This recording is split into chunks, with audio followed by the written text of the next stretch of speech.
मुझे लगता है कि राजस्थान में तो बहुत महत्व है बेटी का। करा है सिम्बायोसिस पुणे से और एमबीए करा है वेलिंगकर हम बॉम्बे आज से। आप अभी राजनीति में हैं, क्या आपकी मदर चाहती थी कि आप राजनीति में और सेवा का प्रतिफल आपको विधायक बनने के रूप में मिला? छः दिन वहीं होती हूँ और लोगों के बीच में रहती हूँ, उनका प्यार पाती हूँ। अगर विमेन को स्पेशली अगर फैमिली का सपोर्ट नहीं हो तो वो कहीं मैं अपना कहूँ तो even I am blessed with a very loving and supportive कोई फैमिली। अधूरे सपने हैं जो आप पूरा करना चाहेंगी राजसमंद के विकास के लिए? मम्मी स्टार्टेड क्राइम बहुत कार्यों में हमारा सहयोग नहीं करती, क्योंकि आपके साथ भी ऐसा है। सारी चीज़ें सीखते हो, अगर हर चीज़ एक प्लेट में सजी सजाई मिल जाएगी तो आप कभी भी मेहनत नहीं करोगे। मैम, आपके पर्सनली कोई ड्रीम प्रोजेक्ट है राजसमंद के लिए जिन्हें आप जल्द से जल्द धरातल पे लाना चाहेंगे? गेहूँ के लिए नाम अगर चढ़ाने तो वो नहीं हो पा रहे हैं। एक ही रीज़न आता है, पोर्टल बंद है। सत्र में भी जाएंगी तो हम वहाँ पे कुछ कोई मुद्दे हैं आपके पास जिन्हें आप उठाएंगी?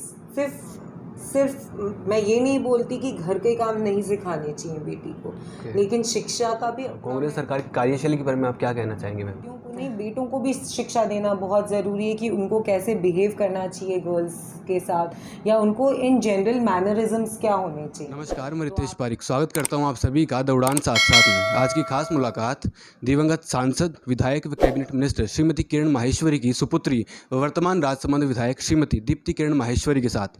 जैसा कि आप सभी जानते हैं कि किरण जी सहज, सरल, दरिया दिल व मिलनसार और लोकप्रिय नेता थी, साथ ही एक ओजस्वी वक्ता भी थी।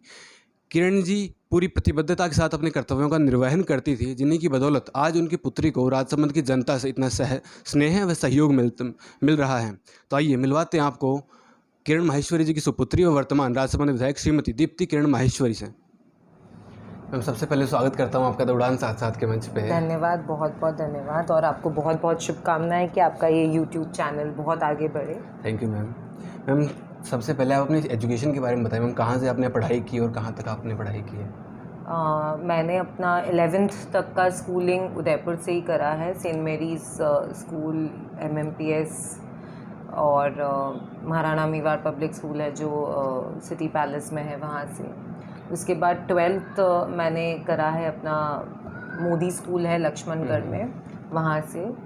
कॉलेज ग्रेजुएशन करा है, BBA करा है सिम्बायोसिस पुणे से, और MBA करा है वेलिंगकर बॉम्बे से, और उसके बाद उदयपुर IIM से 2 महीने का एक डिप्लोमा कोर्स है वुमेन एंटरप्रेन्योरशिप पे, वो करा है। तो आपने अच्छी पढ़ाई की है। मैम, आज आप भी राजनीति में हैं और फिलहाल सपोज़ अगर आप राजनीति में नहीं होती तो कौन से फील्ड में आप अपना करियर बनाती मैम?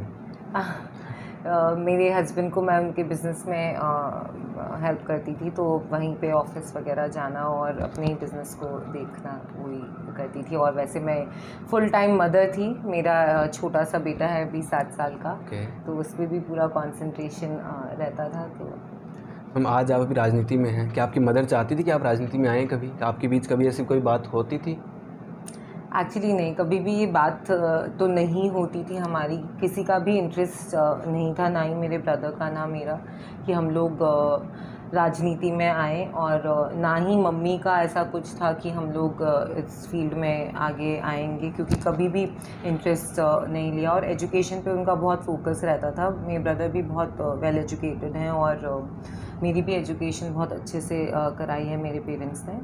तो डेफिनेटली कहीं भी राजनीति का तो नहीं सोचा था। ये इसको आप कहिए कि मैं तो अपनी बदकिस्मती मानूंगी कि किरण जी गए, और उसके बाद परिस्थितियां ऐसी बनी कि उसमें हमें आना पड़ा, पर कभी सोचा नहीं था। मैम, अभी आप राजनीति में हैं, उसके बाद पहली बार आप जब प्रचार में गए तो आपको कैसा लगा और किस प्रकार से आप जनता से जुड़ पाई मैम? जब मैं पहली बार गई तो सबसे पहले तो क्योंकि हम लोग कभी भी एक्टिव नहीं थे मम्मी के साथ किसी भी फील्ड में जाना या करना, तो जब गए वहाँ पर और लोगों का जो प्यार देखा वहाँ पर, जिस तरीके का लगाव, 1 महीने बाद भी लोग रो रहे थे मुझे गले लगा लगा कर। कितने जने रोए हैं कि मतलब हमारी माँ भी चली गई हैं और आप अपने आप को अकेला मत समझना। तो जो स्नेह और जो प्यार पब्लिक का, जो जनता का, राजसमंद के लोगों का मम्मी के प्रति था, वो चीज़ डेफिनेटली एक है जिससे हिम्मत बनी कि हाँ, वो होता है ना कि ये आपके दुख के साथ ही है। सही बात है। कि सब जने एक ही कश्ती में हैं। मुझे वो सपोर्ट कर रहे हैं और मैं उनको सपोर्ट कर रही हूँ। मैम, जिस प्रकार से किरण जी राजसमंद की सेवा करती थी, क्या आप भी उनके नक्शे कदम पे चलने की कोशिश करती हैं, प्रयास करते हैं? प्रयास तो करते हैं उनके नक्शे कदम पे चलने का डेफिनेटली। और जिसको कहते हैं ना, उन्होंने इतनी बड़ी लेगेसी छोड़ी है, इतना बड़ा नाम छोड़ा है कि उसमें फिट इन होना बहुत जिसको कहते हैं बहुत सालों का संघर्ष है उनका, बहुत सालों की मेहनत है। और वे जिस मुकाम पे पहुंची थी, मैं तो अभी उसके जिसको कहते हैं आई थिंक उनकी एक उंगली के नाखून बराबर के मुकाम पर हूँ। लेकिन मेहनत करना सीखा है उनसे और हार्डवर्क करने में कहीं कमी नहीं है। जाती हूँ क्षेत्र में 6 दिन वहीं होती हूँ और लोगों के बीच में रहती हूँ, उनका प्यार पाती हूँ, उनकी कोई समस्या है उसको हल करते हैं। तो काम तो करते हैं डेफिनेटली, फील्ड में तो पूरे टाइम रहती हूँ। कोरोना के टाइम पर भी जब सेकेंड वेव थी तो हॉस्पिटल में जाना, लोगों के साथ उनके दुख को जिसको कहते हैं ना, एक जना खड़ा रहता है तो दुख बांटने से कम होता है। तो कोशिश करती हूँ अपनी तरफ से कि मैं कर पाऊँ किरण जी की तरह और उनके नक्शे कदमों पर चल पाऊँ। तो मैम, आप मानती हैं कि किरण जी ने जनता की सेवा की थी, उनका प्रतिफल, उनकी पहचान का और सेवा का प्रतिफल ही आपको विधायक बनने के रूप में मिला है? बिल्कुल बिल्कुल, उसमें तो कोई दोहराई ही नहीं है। किरण जी गए उससे पहले हमारी पहचान किरण जी के बच्चों की थी और आज भी वही है और हमेशा वही रहेगी। और राजसमंद की जनता का जो प्यार मुझे मिला है वो सिर्फ़ और सिर्फ किरण जी की वजह से मिला है। कितने लोग जानते थे कि मैं उदयपुर में ही मेरी शादी हुई है या मैं यहीं रहती हूँ। बहुत कम लोग, गिने चुने किरण जी के जो साथ के जिसको कहते हैं 10-15 लोगों को पता होगा।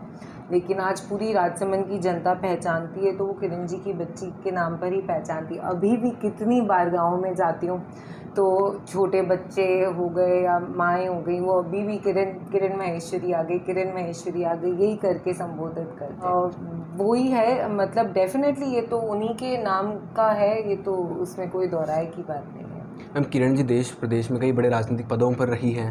मैम, किस प्रकार से वो परिवार के लिए समय निकाल पाती थी, और अब आप भी राजनीति में हैं तो कैसे आप भी मेंटेन कर पाती हैं? किरण जी ने बहुत अच्छे से मैनेज करा है। मुझे नहीं याद आता है कि कोई भी समय ऐसा रहा होगा कि जब हमें उनकी ज़रूरत है और वो नहीं खड़ी हो हमारे साथ। परिवार उनके लिए हमेशा प्राथमिकता रही है और कभी भी उन्होंने सैक्रिफाइस करके कुछ नहीं करा। और मैं ये कहूँगी इसमें कि किरण जी और पापा, मतलब दोनों जनों का इतना अच्छा तालमेल था कि जब आप वो कहते हैं ना कि एक टीम, एक यूनिट से काम करते हो तो चीज़ें काफ़ी आसान हो जाती है। मेरे नाना नानी भी उदयपुर में रहते थे तो जब मम्मी को ट्रैवल करना होता था तो हम नाना नानी के घर चले जाते थे, छोटे थे तो दादा दादी रहते थे हमारे साथ। तो परिवार क्योंकि बड़ा था और सब साथ था और सबका सपोर्ट था। आज किसी भी महिला को कहीं भी, मतलब मुझे लगता है कि इट्स नॉट अबाउट कि मेन या विमेन, लेकिन एक बहुत बड़ी बात यह है कि अगर विमेन को स्पेशली अगर फैमिली का सपोर्ट नहीं हो तो वो कहीं आगे नहीं जा सकती है। उसको अपनी फैमिली का सपोर्ट होना बहुत ज़रूरी है। किरण जी को अपनी पूरी फैमिली का सपोर्ट था, इसलिए हम लोगों को कभी when we were growing up कभी भी ये नहीं लगा कि कहीं कोई कमी है कि माँ नहीं है या she is not around. We have been brought up like any other अगर कोई करियर वुमेन होती है, कोई बिजनेस वुमेन होती है या कोई काम पे जाता है तो how that family functions, our family used to function exactly in that manner. और मैं अपना कहूँ तो even I am blessed with a very loving and supportive family. I live in a joint family. हमारे मतलब बड़ा पूरा परिवार है, देवर है, देवरानी है, सास ससुर हैं, तो बहुत अच्छे से उनका सपोर्ट रहता है और डेफिनेटली वो पूरी हेल्प करते हैं कि मैं भी अपना फैमिली लाइफ और वर्क लाइफ को बैलेंस अच्छे से कर सकूँ। तो बहुत अच्छा है। हम किरण जी के साथ बिताए कुछ अनमोल समय की यादें हैं आपके पास जिन्हें आप शेयर करना चाहेंगे हमारे साथ? कुछ यादें नहीं, ऐसी तो बहुत यादें हैं और बहुत जिसको कहते हैं कि किरण जी ने कभी भी किसी भी उनकी फैमिली रिस्पॉन्सिबिलिटी से वो पीछे नहीं हटी। मुझे याद है एक बार हमारी कार का एक्सीडेंट, ऐसे मतलब अनगिनत यादें हैं, उसमें तो कोई बात नहीं है। हमारी एक कार का एक्सीडेंट हो गया था, बहुत बड़ा एक्सीडेंट हो गया था। मैं शायद 18 ईयर्स की होंगी, 17-18 ईयर्स की, हाँ 18-19। मैं कॉलेज में सिम्बाइसिस पढ़ती थी, तब की बात है। तो वेकेशंस में हम यहाँ पर आए हुए थे और हमारी पूरी कार रानी रोड आगे है, वहाँ पर एक्सीडेंट हो गया, खाई में गिर गई। पूरी फैमिली थी, मम्मी, मैं, पापा और हमारे फैमिली फ्रेंड्स हैं वो थे, उनकी पूरी फैमिली थी। और कार टॉपल हुई, एक्सीडेंट हुआ, बहुत मेजर एक्सीडेंट था। कार के कांच तोड़कर हम लोगों को उसके बाहर निकाला। ठीक है, उस दिन तो रात को SOS में जो इमरजेंसी के लिए वो होता है वो हो गया। उसके बाद अगले दिन जब एक्सरे वगैरह हुआ तो डॉक्टर ने कहा कि मेरे सर्जरी करनी पड़ेगी, कॉलर बोन का इशू है, तो उसमें मेजर सर्जरी होगी और आपको अहमदाबाद निकलना पड़ेगा, रवाना होना पड़ेगा यहाँ से। तो हम लोग अहमदाबाद गए, फिर वहाँ पर ये कुल मिला के वापस से आए कि नहीं सर्जरी नहीं करानी। और यहाँ पे कुछ डॉक्टर, मम्मी स्टार्टेड क्राइंग, बहुत तेज़ रोने लगे। मैंने कहा क्या हुआ, मतलब सब कुछ नॉर्मल है, बहुत इतना बड़ा एक्सीडेंट होने के बावजूद भी हम बहुत छोटे में बच गए। उनके भी कॉलर बोन में फ्रैक्चर था, मेरे भी कॉलर बोन में फ्रैक्चर था। वो इसलिए रोने लगे कि नहीं अब इसका क्या होगा, सर्जरी होगी तो फेस बिगड़ जाएगा, यहाँ पर ये हो जाएगा। मतलब एक फैमिली को एक आँच भी अगर आती थी तो उनसे बर्दाश्त नहीं थी। Kiran ji as a strong women सबने देखा है, मतलब वो इतनी ज़्यादा बोल्ड लेडी थी। और अभी भी मैं कहीं भी फील्ड में भी जाती हूँ तो सब ये बोलते हैं कि वो इतनी बोल्ड थी, कोई भी बात कहने से कभी डरती नहीं थी, हर चीज़ स्ट्रांगली अपना पॉइंट रखती थी। लेकिन जब परिवार की बात आती थी तो मुझे नहीं लगता कि उनसे कमज़ोर कोई था। हमारे को अगर एक आँच भी आ जाती थी तो उनको वो बर्दाश्त नहीं होता। माँ का प्रेम। मैम, किरण जी अक्सर राजसमंद के विकास के बारे में सोचती थी, हर जगह कहीं पे भी जाते हैं तो ये काम राजसमंद में होना। उनके कोई अधूरे सपने हैं जो आप पूरा करना चाहेंगी राजसमंद के विकास के लिए? उनके बहुत सारे अधूरे सपने हैं, मौका मिलेगा तो पूरी कोशिश करनी है, कंप्लीट करने की भी कोशिश भी कर रहे हैं उन्होंने। जैसे द्वारिकाधीश की रिंग रोड की बात करें कि कनेक्टिविटी अच्छी हो, टूरिज़्म बढ़े, एम्प्लॉयमेंट आए, उसके लिए उन्होंने बहुत, कितने लोग मुझे आज भी मिलते हैं कि उन्होंने ये DPR कर दी थी, उन्होंने सारी चीज़ों का पता कर रखा था कि किस वे में उनको आगे बढ़नी है। वे चाहती थी कि टेक्सटाइल इंडस्ट्रीज़ आए हमारे यहाँ पे ताकि युवाओं को रोज़गार मिले। तो प्रतिदिन विकास के कार्य तो ऐसे हैं कि वो प्रतिदिन यही सोच रही थी कि राजसमंद को हम कैसे ऊंचाई पे पहुंचाएं। और एक उनका जिसका कहते हैं ना, राजसमंद को इंडिया पे इतना स्ट्रांगली टूरिज़्म के उसमें हम वो रखें, उसको रिप्रेजेंट करें। और उसके अलावा इंडस्ट्री के मामले में बहुत अच्छा हो ताकि यहाँ के युवाओं को कहीं बाहर जाकर रोज़गार नहीं लेना पड़े, वो यहीं पर हो। तो उसके लिए उन्होंने बहुत सारी जिसको कहते हैं होमवर्क भी करा हुआ है, वो सब मेरे पास है। तो हम कोशिश करेंगे कि वो सब पूरा कर सकें। मैंने अभी पहले भी भाजपा विधायकों के इंटरव्यू लिए थे तो अधिकतर वो कहते हैं कि कांग्रेस, वर्तमान जो कांग्रेस सरकार है वो हमें जनहित के कार्य में हमारा सहयोग नहीं करती। क्योंकि आपके साथ भी ऐसा है?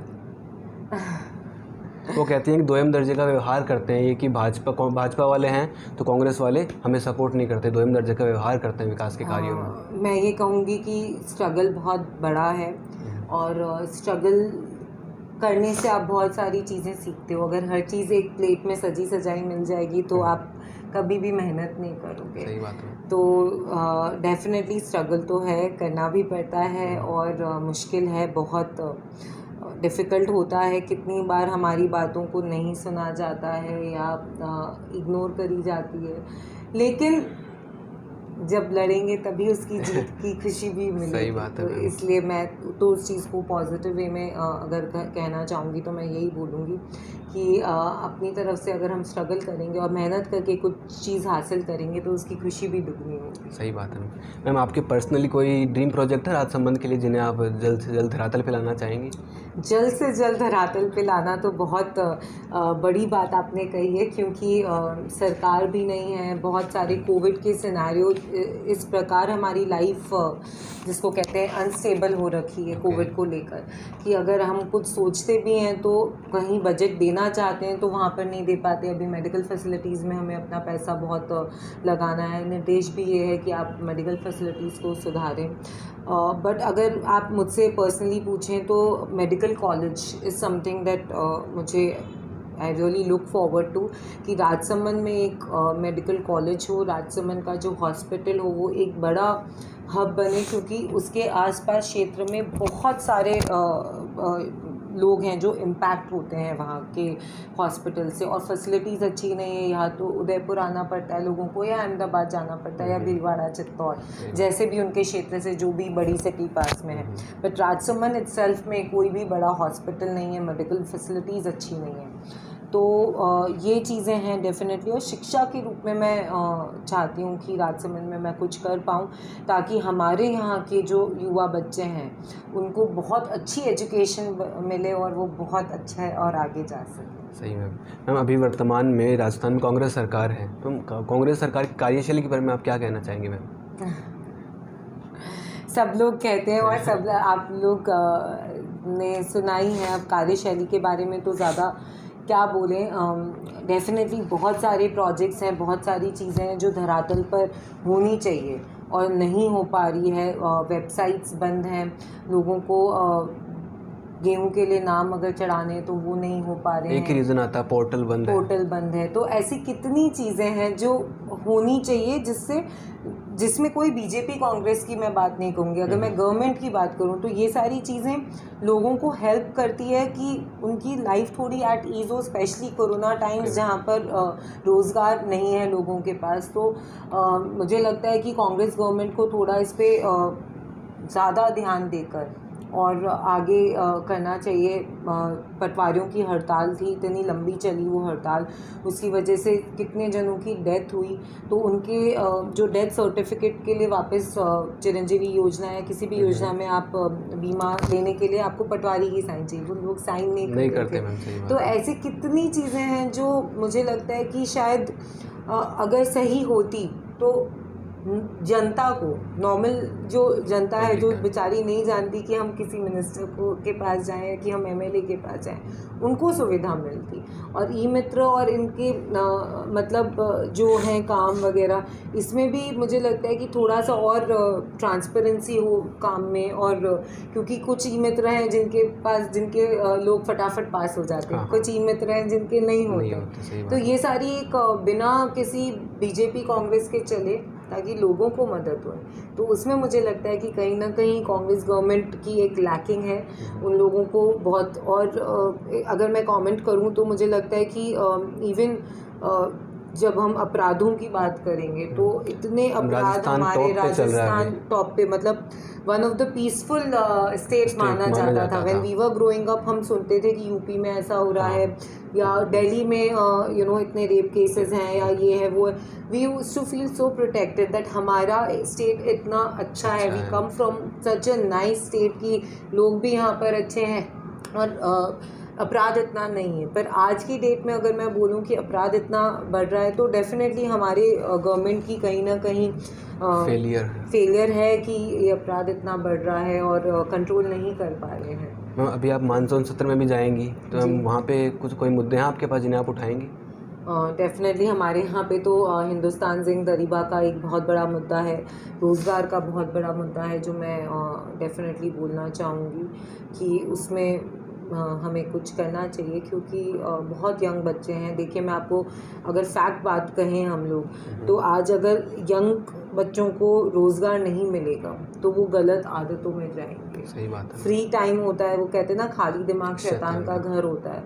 तो आप उनको फ्री टाइम देंगे तो वे हमारा ही फ्यूचर हम ख़त्म कर रहे हैं हमारे हाथों से। तो रोज़गार का एक मुद्दा है जो डेफिनेटली मैं इस सत्र में उठाना चाहूँगी। क्वेश्चंस भी लगाए हैं, देखिए क्या होता है। अगर हमें परमिशन मिलेगी तो हम ज़रूर उठाना चाहेंगे। अभी राजसमंद से सांसद भी महिला हैं और आप विधायक भी महिला हैं, तो मैम महिला सशक्तिकरण के लिए कोई कदम उठाना चाहेंगे मैम आप? हम लोग तो बहुत उठाते ही रहते हैं, आए दिन हम प्रेरित करते हैं लोगों को कि वे आगे आएँ।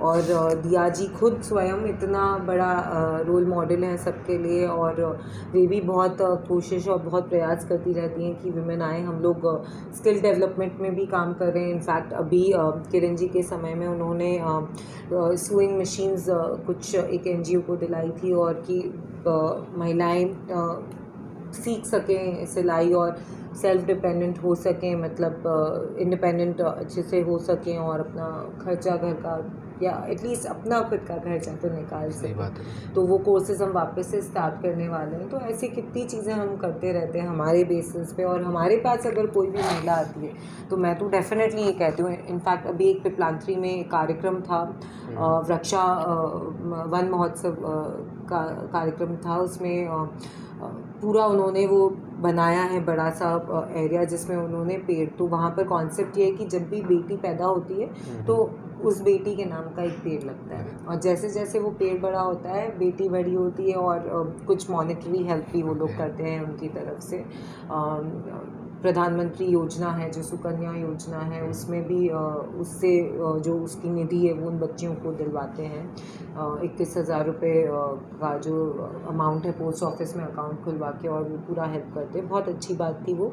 उसमें भी मैं ये वहाँ पे इतनी महिलाएं थी और बच्चियाँ थी, मैंने उनको यही बोला कि ये जो निधि आपको दे रहे हैं, आप ये मत सोचना कि हाँ ये बेटी की हम शादी करेंगे तो उसके दहेज में काम आएगी या कुछ। इस पैसे का उपयोग करिए शिक्षा प्रोवाइड करने के लिए। आप अपनी बेटी को पढ़ाएंगे तो उस बेटी का पूरा परिवार पढ़ेगा साथ में, और वो बेटी जब पढ़ेगी और बड़ी होगी और आपका नाम रोशन करेगी, तो आप ये सोचिए कि अब सिर्फ मैं ये नहीं बोलती कि घर के काम नहीं सिखाने चाहिए बेटी को, लेकिन शिक्षा का भी अपना महत्व है और इसका भी अपना महत्व है। तो आपको दोनों को बैलेंस करके, ये मत सोचिए कि बेटी है नहीं पढ़ेगी कोई बात नहीं, ये सोच से बाहर निकलना बहुत ज़रूरी है। Today we are in 21st century.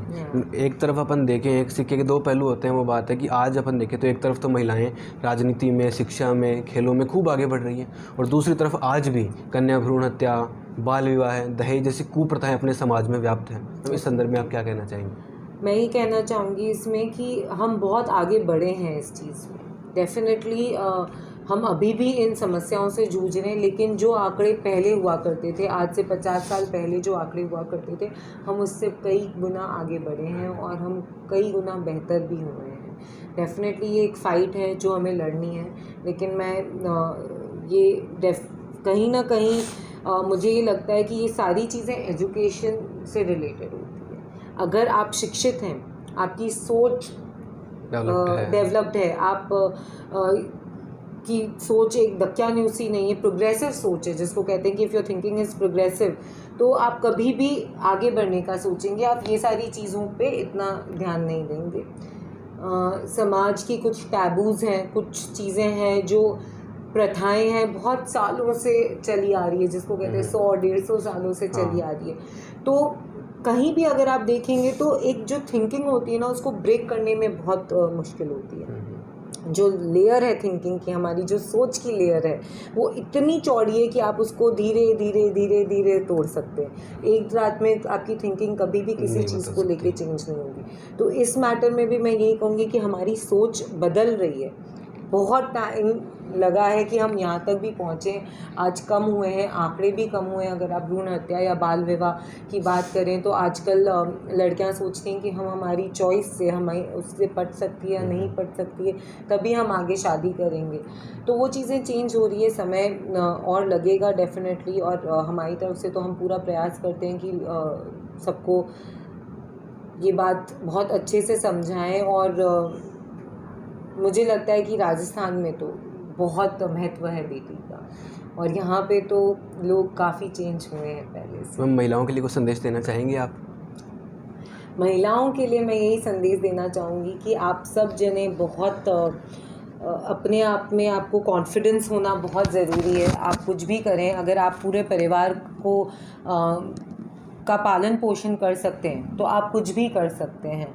और अपने आप को कमज़ोर कभी मत समझिए। आप खुद भी, कोई उम्र नहीं होती कि हम बड़े हो गए, हम कुछ अपने लिए नहीं कर सकते। सीखने की कोई उम्र नहीं होती। एक लर्निंग का कर्व आप हमेशा रखें अपने साथ। आप खूब सीखें और खुद भी इंडिपेंडेंट बने, और अपनी बेटियों को, अपने बेटों को, अपने परिवार को एक अच्छी शिक्षा दें।